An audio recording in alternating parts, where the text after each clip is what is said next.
you go from advertising career to starting a fashion label, teaching these women how to actually make clothes? Yeah.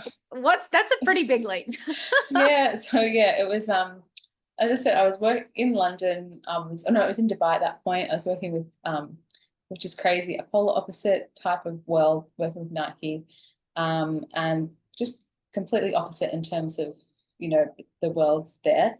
I was still very fortunate because I got to work with some really talented creatives, and they've got great big budgets, so you just could create and do anything. And as a producer, it's like, wow, this is like my dream come true. I've got these budgets, and I'm working in the FIFA Women's World Cup, and working like it just. But then at the end of all these projects, I felt very like I don't know, just lost and like thinking, oh, hang on, I wanted to get to this point in my career and I'm here, but why Mm. does it still feel so void? And why don't I have the feeling I thought I would have? So I kind of packed up my life in London and moved to Sri Lanka. Well, I did pack up my life in London and move to Sri Lanka. And then I was just, taking, I guess, a sabbatical and be like, I'm not going to work for a while. I'm just going to stop and just take time.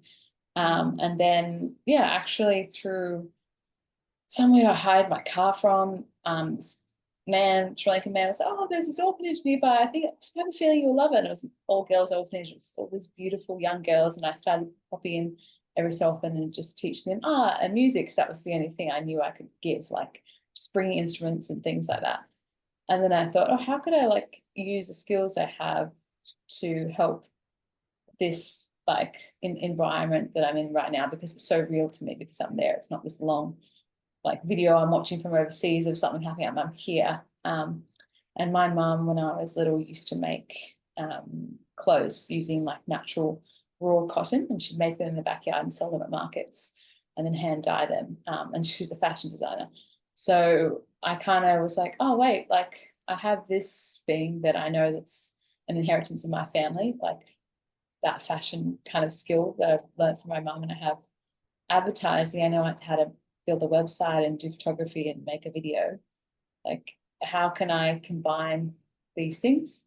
And so I just went and it just happened very naturally. There was a Mm. lot of ease with it in the beginning. So yeah, I sent the material in from Australia, found like a woman in the village. And I mean, Sri Lanka's got seamstresses everywhere in need of work. So it was very easy to find very talented seamstresses there. And then started doing the photography, and then I had other women come in and take the clothes around the world and they did a lot of photography, and then social media, they kind of would take photos of it and tag, and that kind of let it grow.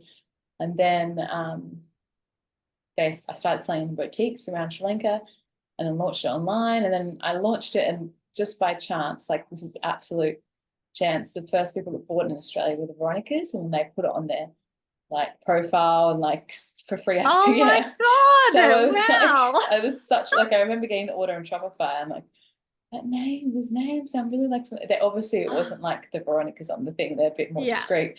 So I Yeah. had to do a lot of Googling and like investigating, like, and try to figure it out, and then figured it out it was them. Like, wow, that's like crazy, because at that time I wasn't putting a whole lot of money into advertising. It was more content creation Mm. than I was doing out of my own time. So it wasn't like I had, hundreds of thousands of followers at that point. It was still building very organically. And most of my um, clients buying the clothes were from foreigners that were buying in Sri Lanka at local boutiques. So Mm. to have that was amazing. Yeah, and then launched it, and then COVID happened, so I had to stop, unfortunately, which I feel like a lot of happened to a lot of businesses. You kind Yeah. of like, wow, this is, and then yeah, I had to stop. So coming back to Australia, I hadn't been home in years. I had to think of another way to kind of put that on hold, and then I went back into freelance advertising and just doing producing commercials within Sydney ad agencies, and then started Sophroneo creative agency to help other brands within that. And then now waiting for the right time to go back and do the clothing business production. Being a mum as well, obviously, it can put things on hold when you decide to have a kid or something, that you're like, okay, this will take me out for a few months or maybe longer. But yeah, so it's been like, it's interesting. It was the beginning in the ad career was a long, nearly 10 years, and then the clothing business was just full throttle the first year, and then a stop with COVID, then now slowly coming back. So it's been like a very different race, not race, but yeah, kind of to what I'd originally thought, which is fun. Like, because I think those things that build like that organically at the right time, you can build it to a point where you can actually manage it, rather than not outgrowing you, but going so big that you're like, wow, how do I rein this in? It allows you to get the foundation together. So I hope that answers. That's kind of how I went from advertising to clothing to agency to I love it. I love it. And it's so interesting because, you know, it's such a common story of a business owner that you don't know what the path is, right? Like you're just going, how do I solve this problem? How do I solve this problem? How do I make an impact here? And it's just asking those questions leads you to these beautiful answers, products, services, businesses, whatever it might be. And I love your point around, you know, ramping up, ramping down, creating a new business as a byproduct. I think that's the beautiful thing about business is we are in control. We're in the driver's seat. We get to pick, we get to design it how we like so that it suits our lifestyle. And particularly as women and mothers, that's bloody great, because life can take us on these little hairy turns. Yeah, that's definitely been like a huge roller coaster in the sense when I was pregnant with my first, I was like, oh yeah, I'll be back at work probably like, 4 weeks after.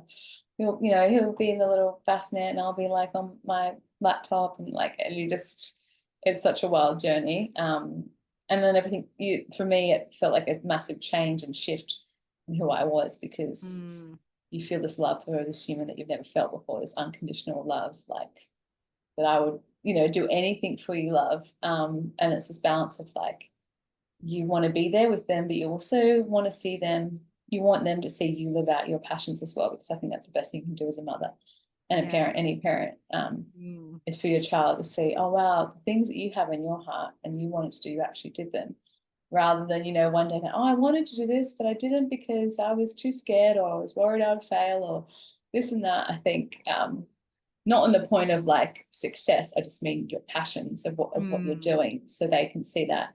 And as they grow up, like, oh, I can make decisions what I want to do and what's on my heart. So that's my motivator, because I know mum guilt is like a massive thing that comes in if you're like on a call or something, and you're kind of having to navigate that whole world of all those things that come as a woman, mother in business.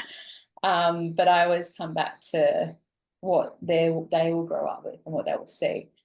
And they'll see that, the family is priority and your health is priority, but your business and your passions are still part of you and who you are, and not your identity, but it's an expression of who you are. And I think that them seeing that is very healthy, especially for women. I mean, like that's such a wonderful thing for them to see.